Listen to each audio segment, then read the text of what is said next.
Welcome to the K20 Center's Zoom into Your Career video series. These online career expos give students a way to explore many interesting careers and learn about their career options from volunteer professionals. Breea Clark is the mayor of Norman, Oklahoma. She serves as the head of the city's government and serves on several regional committees as well. She received a law degree from the University of Oklahoma College of Law. Welcome, everyone. Thank you so much for joining us today. We have Mayor Breea Clark here with us. Breea Clark was elected mayor of Norman in 2019. Mayor Clark began her career as an administrator at the University of Oklahoma after completing her law degree from the University of Oklahoma College of Law. So thank you so much, Breea, for joining us this afternoon. You can take it away. I appreciate the opportunity to speak to all of you about kind of my dual career path and hopefully give you some tips and inspiration so you can perhaps choose a career in public service, be that elected or in education. So as Ms. Holmes said, my name is Breea Clark, and I am fortunate enough to be the first millennial mayor of the city of Norman, the 60th mayor as well. And what an interesting year to be mayor. Let's just say 2019 was way different than what we're experiencing here in 2020. In both of my jobs, really. Not only the elected one, but also the one at the University of Oklahoma, where I run a leadership program. So I believe it was mentioned that I'm from Wichita, Kansas, and I majored in political science with a double minor in history and English from Wichita State University. And what brought me to Norman was the University of Oklahoma College of Law. I've really enjoyed my time in Norman, obviously, and we've made it my home. I like to say that I bought my first house here, had a couple Okie babies, and I'm officially a transplanted Kansan and an adopted Oklahoman. So some tips that I have if you're interested in pursuing any kind of elected office is get involved now. Yes, no matter what age you are, there is a way to help. Obviously, for you younger kids, you might need your parents to get involved with you as well. But for those considering running for office, I always recommend that you volunteer for a campaign so you can see what it's really like. Normally, there's a lot of door knocking, not happening so much right now. And all of your skills that you're learning with virtual communication will be very, very handy going forward. Because I believe, again, in both of my worlds, that we're not ever going to go back to the way we were 100%. I don't think anyone wants to stay in our current reality 100%, but there is going to be a nice happy medium where you can actually engage more people through a virtual format. So the skills that you have, maybe with social media, which a lot of old people are not very good at, myself included, don't really do the Snapchat, but I'm working on my Instagram game. But again, the Zoom format, I think, and other platforms, having those skills will be helpful and can make you very useful in any kind of campaign. But you also need to see what the fundraising part is like. If you can't ask for money, politics is not for you. That is definitely something I would point out now. So volunteer with local campaigns. Obviously, I'm very partial to local government because the decisions that we make on the second and fourth Tuesdays at our regular council meetings, which are currently virtual, affect your everyday lives. For example, your mayors and city council talk about when your trash is going to get picked up, your water quality, police and fire protection, what roads are going to be fixed, what baseball fields are going to be built. So we do an awful lot, even though we don't get the attention of, obviously, oh, I don't know, something that's going on this year, a presidential election. So stay in tune with all levels of government. Another little bit about my background, I've actually had the opportunity to work in all levels of government. In college, I was very smart and took advantage of internship programs that my university offered. So even if you don't have major internship programs like the one I'm about to describe, feel free to intern for politicians as a student. It's a great resume builder. And again, you see the inner workings, which will help you decide if you're actually interested in public service. So this internship program allowed me to find an internship in Washington, D.C., and it paid for my housing, so I could take a free internship. And I had the opportunity in the spring of 2002 to work at the White House. Actually, we'll reverse that, spring 2003, for George W. Bush. It was an amazing experience. And then the following summer, so spring of 2004, I got to intern at the Kansas State Capitol under the same program for the House Majority Leader. So I've seen federal government, I've seen state government, and I've had the opportunity to serve in local government. And again, I may be partial, but local government is very, very special, and we need as many young people to get engaged as possible. So take advantage of internships programs, volunteer on campaigns, but you might want to start with doing a little bit of research about your local government because they're all different. Some, for example, are like Norman with a council manager form of government. And what that means is we have a city manager who oversees the day-to-day operations of the city. And the council is like a board of directors. And as mayor, I'm like the chairman of the board. I'm not what some people refer to as a strong mayor, which I hate that phrase because I am a strong mayor, but a strong executive, for example, Tulsa and Mayor Bynum. He's able to issue executive orders and has a lot more power, to be honest. And a council manager form of government really puts that power into the city manager. And the council only has one employee, which is the city manager. So I can't go fire the director of Parks and Recreation for a horrible festival that he organized or anything like that. I have to work with the city manager along with my council. And we have 9 council members and mayor total. So eight wards and then myself. And so to get anything done, you have to have a majority, which we like to say in Norman, if you want to get anything done, you got to count to 5. And my vote has just as much weight as a council member. So again, I can't really boss people around or fire employees or anything like that. That's our city manager's job. So you really have to understand how to communicate and have good teamwork skills when working in local government. I think one thing that's missing in, I don't even want to say American politics, I'll just say all politics, is the ability to have constructive dialogue. We don't all have to agree, but we have to be able to communicate. And I find that when you have good dialogue with someone who has a different perspective and experiences from you, you can learn a lot. It may not change how you feel about an issue, but it helps you understand where that person is coming from. And we're very much missing that in a lot of areas in our nation, but also we're seeing it around the world. So another key part, I think, of being a good elected official, touching on communication skills, is the variety of communication skills that you have to have.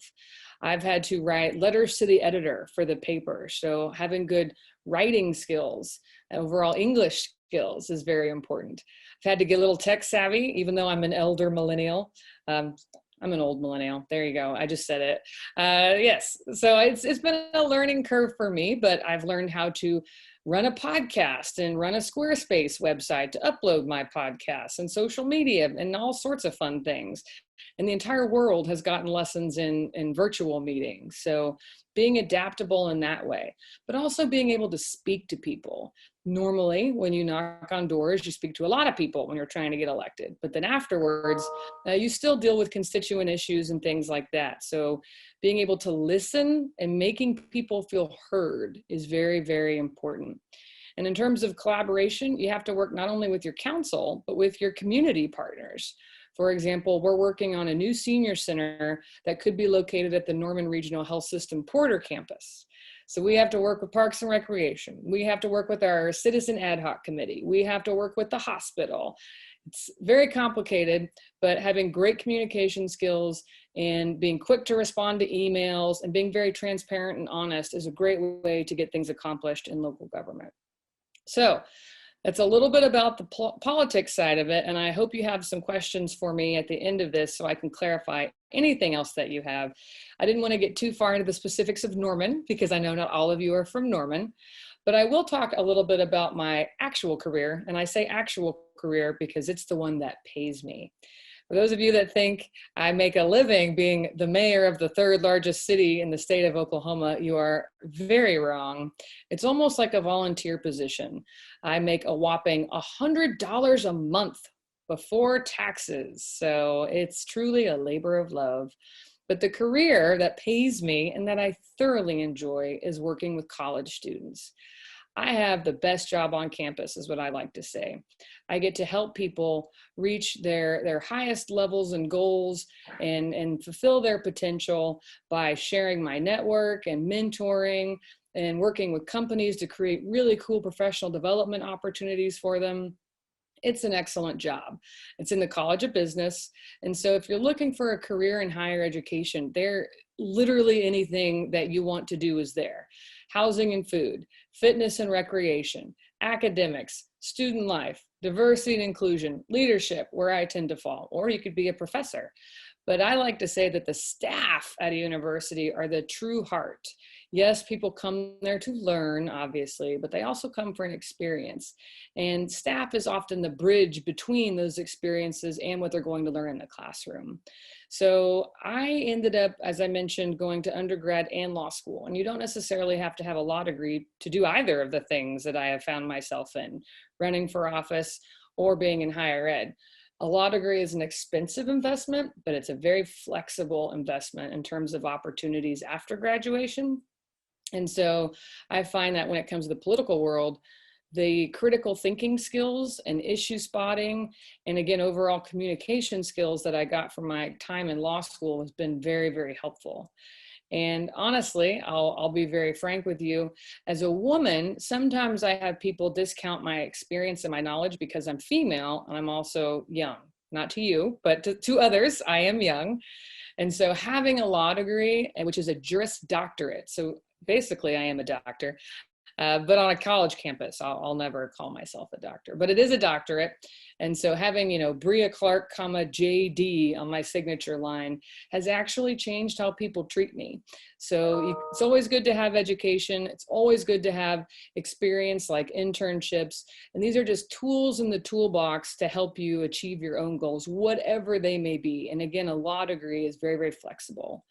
And in my job in higher ed, I've dealt with education law, I've dealt with First Amendment law, and oddly enough, in my leadership program in the College of Business, there's been an uptick of students who want to go to law school. So I'm able to just generally advise them on that process.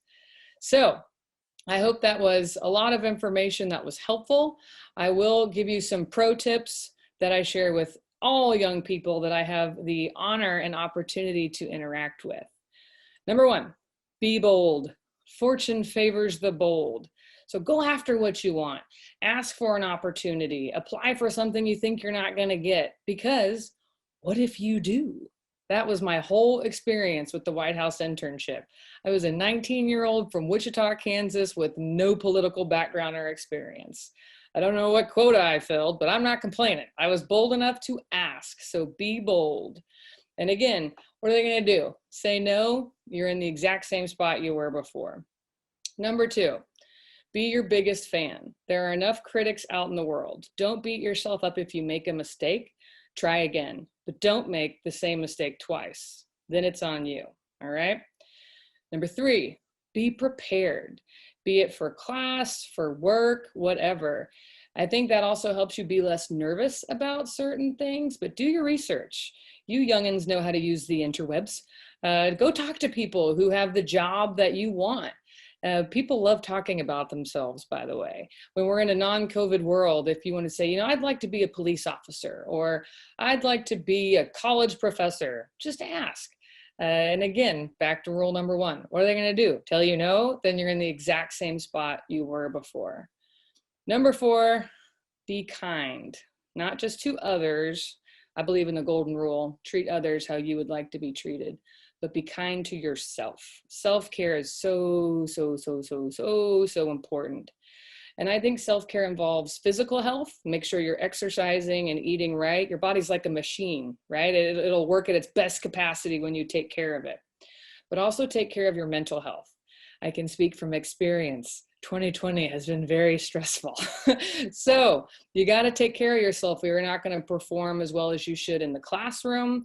You may not have the best personal relationships because that frustration and anger or sadness has to come out somewhere, and it's okay to ask for help. It just is. And the sooner that people realize that, and the sooner they get the help they need, the better off they're going to be. So self-care, self-care, self-care. Who I'll throw in number five. Don't be afraid to ask for help, especially right now in school. If college, trade school, my husband's an electrician, whatever you end up doing, don't be afraid to ask for help. Everybody wants you to be successful. And like in my role at OU, that's literally my job. And I think back to number one, favoring the bold, when people ask, be it for a connection or a meeting or just good old fashioned help, there's a drive and a perseverance that people can see, which I think kind of goes back to it, makes people more inclined to help. So write all those 5 things down. For me, personal tips that I need to hear often. Right now it's, I can do hard things. So from a book I read this summer, I actually like tape it on my bathroom mirror. So I see it every day, and it's like self-affirmations and my mantra, if you will. So part of my own self-care routine. But that's a little bit about what I do. I love both of my jobs very, very much. And I'm excited to answer any questions that you guys might have for me. Breea, thank you so much.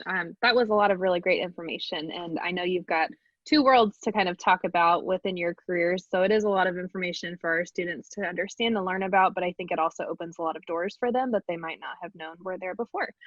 So we're going to ask you a few questions that we've got here that have been submitted, and then we'll see where that takes us. So I know you talked about being a leader in local government, but how exactly did you get on that pathway to be the mayor of Norman? Did you have other positions within the local school district or city of Norman prior to being a mayor that you could talk to us about? Oh, I love that question. So how it all started for me, I've always been kind of a go-getter who's been interested in community service. So it's kind of a personality trait, but I also followed my rules of, especially number 1, of being bold.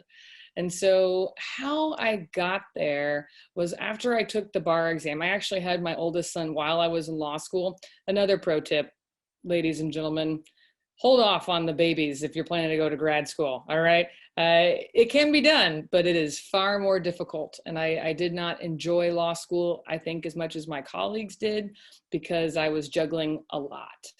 So after I took the bar exam, it was like freedom, right? So I literally started Googling things to do in Norman, because when I moved here, I was so busy with law school and then started our family that I didn't really have time to make a lot of friends.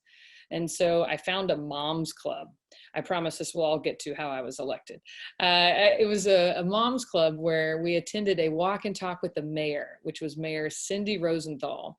And so I was bold and I pushed myself to the front of the line with that 1-year-old in a jogging stroller and struck up a conversation and asked her how she got to where she is today.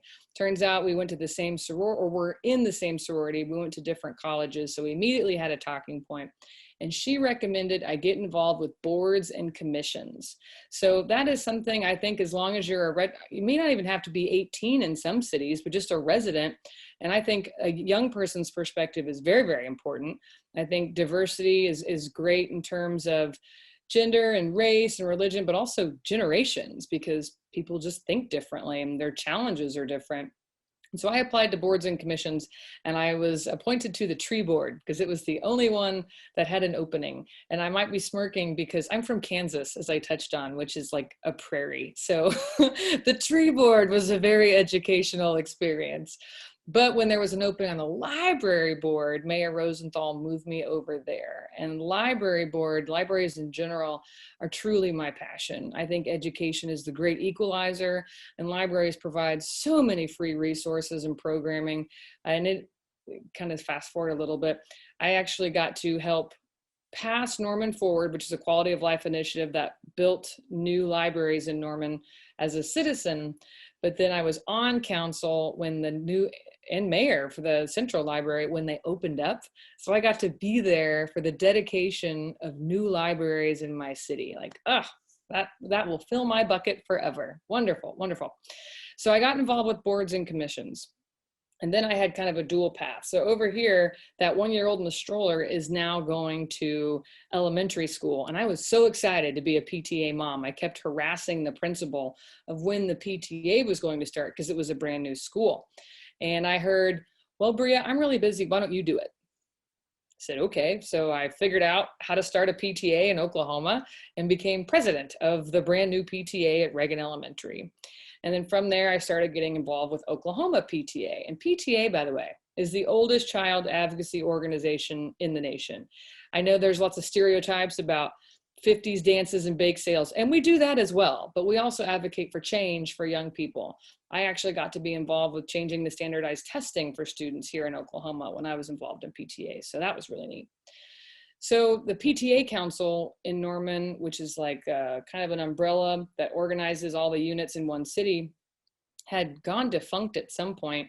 And so I asked Oklahoma PTA President, then Anna King, who was recently, if not still, national PTA president, which is pretty cool. I asked her, like, well, how do we get the PTA Council back? And I got a very similar response. Well, why don't you do it? So I did. I brought back the Norman PTA Council. And so this was lining up while I was on boards, commissions, and as I rolled up to that big election I was telling you about for the quality of life initiatives. And it was a citywide position. So I had the most name recognition ever. And I knew who the movers and shakers were. And so timing really is everything. And back to being bold. I had an opportunity to run for council. It was actually Mayor Rosenthal who said, have you considered running for city council? And I never had, believe it or not.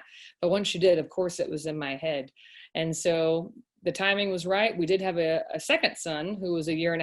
So that was particularly challenging. That's another thing. If you end up running for office, you need to speak to your entire family. It is very much a family affair. It's a lot of sacrifice for everybody involved, I assure you. So important conversations that need to be had before you decide to run. So we went for it, we won. And then in 2018, fall of 2018, I didn't draw an opponent. We only have 2-year terms, so I was automatically reelected to a second term for Ward 6. And then Mayor Lynn Miller pulled me aside and said, have you ever considered running for mayor? So you'll see there's a theme in my leadership path, and it's strong women encouraging me to take the next step. And so I think it's always so important in terms of leadership to not only take care of you and your path, but to bring up the next leader behind you. And I'm very much here where I am today because of those strong women. And so I hadn't considered running for mayor, but like before, once she said it, I couldn't really get it out of my head. And here we are today. Would I have run if I had known that a pandemic and the greatest reckoning in racial relations in our nation, a crazy presidential election, all of that would happen in 1 year? Ooh, I don't know. 2019 again was a whole lot different than 2020. But I also believe the universe places you where you need to be when you need to be there. So I'm doing the best I can and figuring it out. And it's funny, being a millennial mayor, a lot of my skills have really come in handy during this transition for technology. I was able to pivot quickly to virtual meetings where I know there were some older mayors in Oklahoma that still haven't quite got it figured out. So it was an advantage in a weird way. But that's my path of how I got to where I am today with my elected office. Thank you. So we appreciate you being here because you're such a strong voice. Be bold. I think that's something that I'll be taking away from this too, because like you said, if you don't ask, then you're right in the spot that you were before without even knowing, what possibilities there were. So talking about this year, well, 2020 being the year of challenges for everyone. And in your position, I'm sure you have additional challenges as mayor, but also within your leadership at OU at times. How do you manage challenging moments within your day-to-day, and what types of tips could you give our students listening on how they could be managing challenging moments within their day-to-day as well? Well, thank you for that question, because even in normal times, we all face challenges. I've faced challenges my whole life. Not as many as I'm facing right now, all at the same time with basically 2 full-time jobs and a family. But I think the skills that I acquired on facing challenges and crisis management all through my life led us to here. And so I'm definitely happy to share some of those tips. I think the best way to manage stress when it comes to juggling a bunch of challenges is staying organized. So every day I start my day with a list, and it's usually based on the deadline, what absolutely has to be done. And then I work down from there. Communication is key. I have really struggled with staying on top of communication right now because of the multiple jobs and because of the astronomical increase in emails and messages, because social media adds 3 other different platforms to receive messages from. So staying on top of communication is I think, helpful. I've touched on a couple of my tips already that I learned throughout my lifetime. Ask for help. It doesn't make you weak. It makes you self-aware. And the best leaders are very aware of their strengths as well as their weaknesses and when they need help. So asking for help doesn't make you weak. It makes you self-aware of how you can be better and who can help you on that path. And I also touched earlier on self-care. If you're not okay here, you are not going to be able to help others. That is all there is to it. So take care of yourself and know your limits. If you need a weekend off, take a weekend off. Because again, if you can't help yourself and feel good and feel healthy, then how in the world are you supposed to serve others? And then just because someone tells you no, or you don't get something you applied for, it's okay. I promise you it is. And more often than not, and I've noticed this in my own life along with my students, and you hear it all the time, it's a little cliche, just because one door closes, it doesn't mean another one hasn't opened. But you have to be self-aware and also open-minded and flexible enough to see those opportunities when they pop up. And I think you also need to be just, again, generally open-minded, because you may get an opportunity, perhaps an internship or a class, and you're like, I don't know if that's me. Try it. It might be you. It might completely change your career path. I can't help but wonder, what would have happened if I hadn't joined that mom's club? If I hadn't gone to the walk and talk with the mayor? What would my life look like right now? So be open-minded, have fun with it. You know, you don't have to have a set path. And so in today's world, especially I think starting with my generation, if you want to make a career change, make a career change. Heck, if you end up going to college, I changed my major like 3 times. It's okay. So there are no finalities in life. Always be flexible, and it's okay to be told no. It doesn't mean that you're less of a person. And I have learned more about myself when I have been told no and when I have lost than when I have succeeded or gotten everything that I wanted.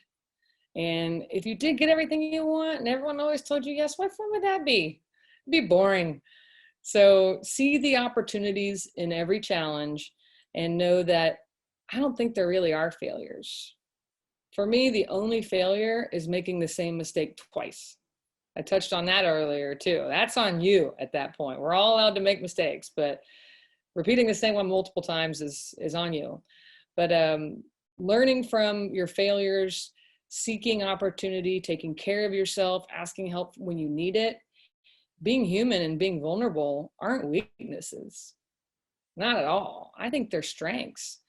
People have said, you've been very open about your challenges and things that I've faced. It's not because I want pity, it's because I want the millions of other people who struggle with things that I struggle with to know they're not alone and to be bold enough to talk about it. So challenges make you strong, definitely. I totally agree with you on that. We've got time for one more question. And so I'm going to reel it back in a little bit to thinking about if we have students right now in late middle school, going into high school, starting their high school careers, thinking forward to what they want to do potentially with their lives in the next few years. Of course, like you said, if you change it up, change it up. It's, you know, it's not the end of the world to kind of make a decision and then go a different direction if that's where it takes you. But what types of classes would you recommend our students focusing on if they're interested in a career either in local government or more, or even law, which I think it would probably be challenging to say, you know, one specific class because law has such a broad category of what you could be doing in law. I think I would think about like debate, speech, communication style classes, but are there other classes that students could focus on in these next few years to help guide them? I think number one is easily communication. In the courtroom, you have to be able to argue your point. You have to be able to have great emails that don't have loopholes in them. As an elected official, you have to be able to communicate with your constituents. And you can have the best vision for your city that has ever been seen by anyone in all of mankind. But if you can't communicate it, how are you going to get people on board to have and share that vision with you? And then in higher ed, the same thing. And I say communication skills. Oh, sorry, I'm at home. Uh, Writing and speaking, of course, but in today's world, you got to have the virtual communication skills as well. For you young people, know how to write an email.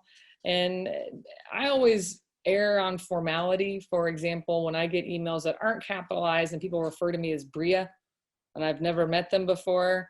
So touch up on your, not just straight up communication, but professional communication. Know how to write a handwritten note.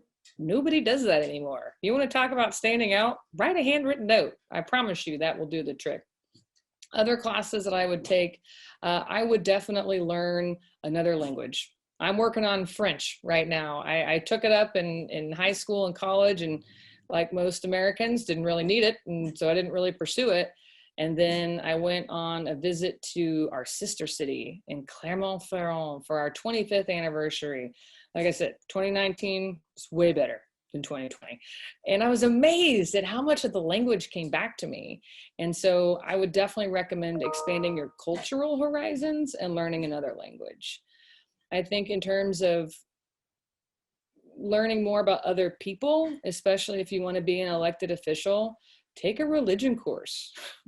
Learn about other religions. You know, I know that we have some dominant religions and races and whatnot in Oklahoma, but you represent everybody. And so expanding, because we only have the experience of our own experiences. I mean, it's what we got. So being intentional about learning about other cultures is very, very important. I also think history courses are helpful, because there are some things we don't want to repeat. And there are some things that if you understand why things are the way they are, it can help create better policy. And I think that's very, very important. But you touched on it. I think communication skills in all walks of life are going to be number one. And then something with community service. I know if I was queen of the world, I would make community service a requirement for high school graduation as well as college graduation, because it's humbling. It builds roots. It gives back. It leaves your world better than you found it. And I promise you learn more about yourself than you realize. It's odd, but whenever I'm feeling down, which has been hard because it's harder to volunteer right now, I go volunteer, and it makes me feel better to give my time and my resources away. It doesn't seem odd that my bucket gets full when I give things away, but that's what community service does for me. So find ways to give back. It's a great resume builder. I'll give you that, but it does a lot for you as well. So I think those are the ones that I would touch on. And then just practical experience. Even if it's not a full-blown internship, I understand that's hard in high school and especially late middle school. But if you want to follow a career path, ask if you can just shadow them for a day. What a neat experience that will be. Some high schools provide it, some don't. I know that if I hadn't have had a shadow day in high school of a doctor, I might have spent a whole lot of money on medical school, only to realize I didn't really like all the blood and guts of childbirth. So glad I had that experience and could check that one off my list. So getting that practical experience, so it lines up with community service, but making sure that you're trying new things and building your network. I know that sounds like a grown-up phrase that you do in the professional world. It's not. I started building my network in high school and meeting people in my community and volunteering and giving back and figuring out who the movers and shakers were. And so by the time I did get to the professional world, I was pretty good at it. And I had experience with it and I felt comfortable doing it. So it's the book smarts, but there's also life smarts that you're not going to get unless you put down the phone, put away the video games, and get outside and meet people. Totally agree with you. I think that's great advice. I also think that, it's like you said, ask for help. Students, go to your guidance counselors, talk to them now as, eighth graders or freshmen, go say, this is what I think I want to do. What kinds of ideas can you help me figure out that are about this career path or volunteer opportunities in the community that they might know about that you might not know about. So always reaching out, asking for help and finding your way. So Breea, thank you so much for your time today. We really appreciate it. I know our students appreciate your time as well and the information that you've shared. So thank you so much. Yeah, I appreciate the opportunity. I only wish we could be in person, but I love this format because it allows us to share our message to people all over the state, which is super special. So thank you for all that you're doing to allow that opportunity to happen. Absolutely. You're welcome. Thank you.